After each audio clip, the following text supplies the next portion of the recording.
Today we are starting a series on the 7 deadly sins. Keep in mind these traditional 7 deadly sins, which are gluttony, pride, sloth, greed, envy, wrath, and lust, are not listed as such in the Bible in any kind of formal verse, nor do I believe any one of them is a deadly sin in the sense that committing one or any of them would nullify our ticket to heaven. Jesus said the only true deadly sin, so to speak, is apostasy, which is denying the power and truth of the Holy Spirit. So why discuss the traditional deadly sins at all if they are not even listed as such in the Bible? Because ironically, the list encompasses nearly all of the not so deadly sins that most of us commit daily. And to reflect upon our weaknesses one category at a time is one way to improve our hearts and minds and grow in becoming more Christ-like, which for all of you amateur theologians out there is what the church calls sanctification. The first topic of the series is going to be gluttony.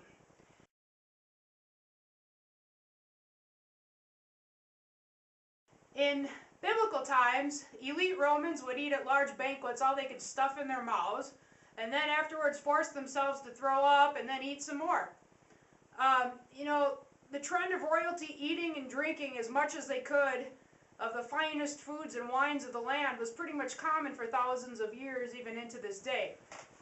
In the Middle Ages, the church took this to a whole new level by saying eating fine, what we might call gourmet food, or being fussy about how your food is prepared, or even finding enjoyment in eating, was sinful, in addition to the simple concept of just merely overeating. To move beyond history into the 21st century, gluttony has a new face in our time. In addition to Americans having, on the average, the fattest people in the world with numerous health problems associated with obesity, we also have alcoholism, which has been around since the beginning of time as well. And somewhat new to the late 20th and 21st century is the widespread problem of hoarding. Most of us have seen the TV show Clean House, and many other shows and documentaries like it. Another problem, vice within the definition of gluttony, is drug addiction of any kind. So again, we will give yet another definition of gluttony. Gluttony has become a widely accepted way of life in America, and as the pendulum tends to swing to extremes, the church has gone from exaggerated emphasis on gluttony to ignoring it altogether. At this point, we all need to reflect on gluttony in our lives because it holds us back not only from becoming more Christ-like, but also hinders us from living the awesome lives that God had intended for us. Personally, I do not believe gluttony in itself will send anyone to hell. But let's think about the impact it does have on our lives.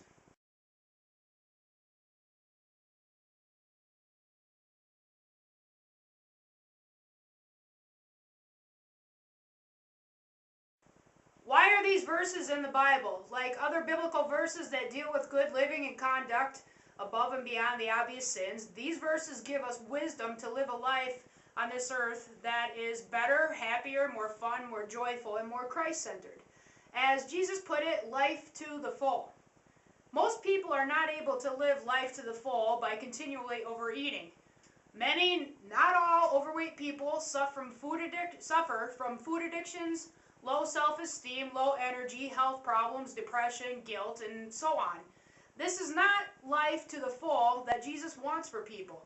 When we drink too much alcohol or consume too many drugs or misuse them, we bring addiction, regret, guilt, and health problems into our lives. We damage our relationships with not only those around us, but also with God. We put our lives and the lives of others in danger, and we easily give into temptation and sin. This is definitely not the awesome life that Jesus wants for us.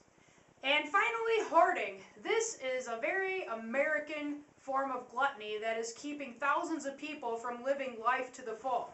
Hoarding has led to all kinds of misery in people's lives: financial ruin, unhealthy living conditions, shopping addictions, broken families and stress, guilt and depression, among other things. Again, this is not the wonderful life to the full that Jesus intended for us. So I propose one final definition of gluttony.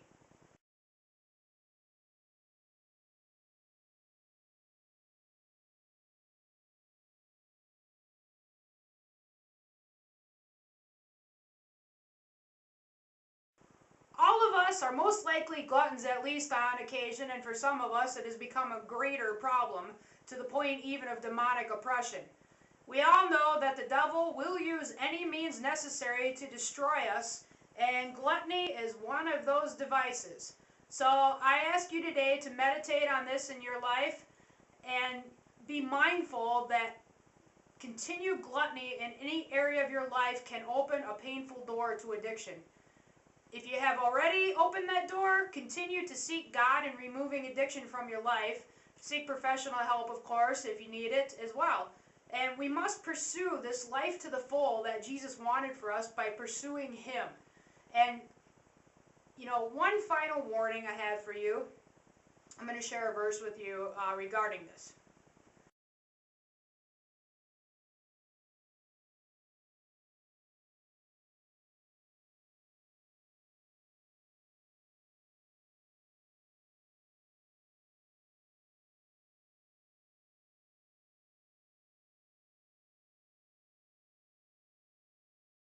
Gluttony is one of the things we use to fill the void within us. And if we do not fill this void with the Holy Spirit, make no mistake, the enemy will fill this area for us with anything he can use to separate us from God and destroy us. So be on your guard. And, thanks for tuning in. God bless you. Meditate on this in your life, and we'll catch up with you next week.